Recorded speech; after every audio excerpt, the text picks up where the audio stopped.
You know, it's not very often on this show that I come out here and tell you guys I have good news, but I have good news.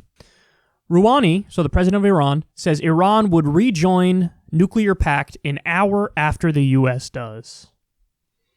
So The Hill says that Iran's president suggested Tehran would honor the Obama-era nuclear accord within an hour of the U.S. rejoining the agreement, something President-elect Joe Biden has vowed to do. The Guardian reported that President Hassan Rouhani said Monday that Iran stood ready to restart the relationship with the U.S.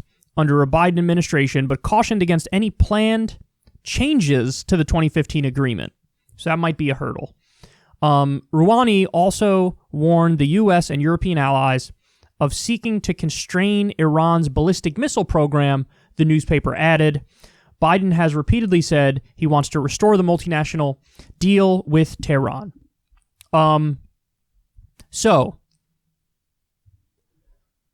that's amazingly positive, but I'm going to warn you here, just because Rouhani wants it doesn't mean that it's definitely going to happen, because he's not the only one in control. In fact, there's an argument, a good argument, he's not even the main person in control, because the Grand Ayatollah doesn't want to rejoin the deal, the hardliners don't want to rejoin the deal, and the hardliners are emboldened because, you know, Rouhani and others put their neck on the line and their reputation on the line to do the original deal, and it was very popular. They abided by the deal, but then when the U.S. pulled out of it, keep it real, the moderates in Iran looked silly because the hardliners were warning all along, don't do it.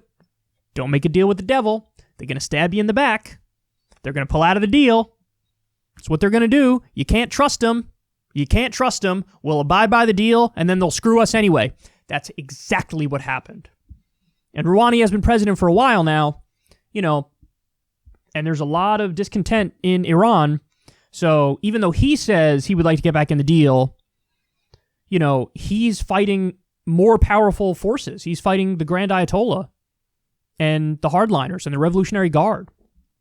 So I hope that what he's saying is correct and he's right and they do rejoin if we rejoin, but I don't know if that will actually happen because the hardliners, and here's the main point, guys, the hardliners in every country are trying to screw this thing, and they may have already succeeded by throwing a wrench in to the extent they did. Our hardliners are the conservatives. Donald Trump, the Republican Party, they were escalating every step of the way with Iran. We violated the deal. We're sanctioning medicine going into their country. And by the way, that's why Rouhani does want to get back in the deal, is because they need economic relief. They're getting crushed. And so to him, it's like, well, obviously, step number one is fix the economy and give people hope. And then if you do that, it opens up more possibilities. So I'm telling you, I hope this is true. But the other thing is, I have heard conflicting things from Biden. So one of the things is what he's saying, that he would just get back in the deal. That'd be great. That's the position that I like. But there's also been talk of like, no, for him to get back in the deal, they might have one more ask. And that ask would be no more ballistic missile development. So now here's the problem with that. We made the deal. We violated the deal. We pulled out of the deal. We embarrassed Iran. We sanctioned medicine and a bunch of stuff going into their country. And then now we're going to ask to get back in the deal and make it even more punitive? No. That makes no sense. That makes no sense. We can't have been in the wrong every step of the way, and then we have more asks and more demands to get back in the deal. And listen, this part you're not allowed to say in the context of the U.S., but I say it because it's true. The only reason they would even want a nuclear weapon or the ballistic weapons, it's for defensive purposes. Duh. Of course. Again, this is not something you're allowed to say in the context of the U.S. People think you're crazy. But no, I got news for you. It's not like the U.S. is always acting in a defensive way. No, not at all. In fact, quite the opposite. Modern history shows us usually we're the aggressor.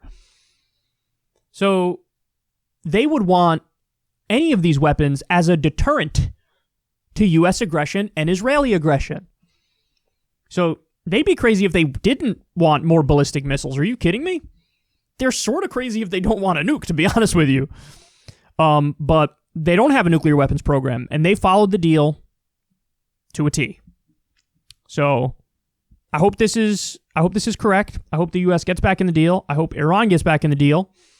And I hope that we could ease these tensions because, man, I'm all about peace when it comes to foreign policy.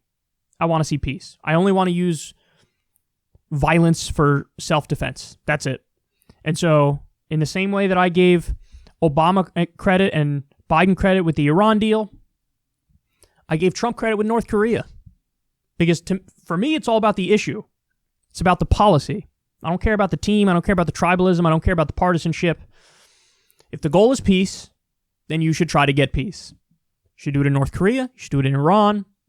And unfortunately, we have this schizophrenic attitude from various factions in our government where there's no real underlying philosophy or end goal.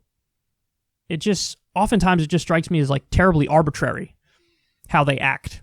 I mean, Trump totally contradicted himself with blowing up the Iranian nuclear agreement, then wanting a similar kind of nuclear agreement with North Korea. What? So that just all stemmed from anti-Obamaism. He just wanted to do whatever the opposite of what Obama was doing was. So let's get back in that deal. That would be a wonderful thing. And this alone would be a giant improvement by the Biden administration over the Trump administration.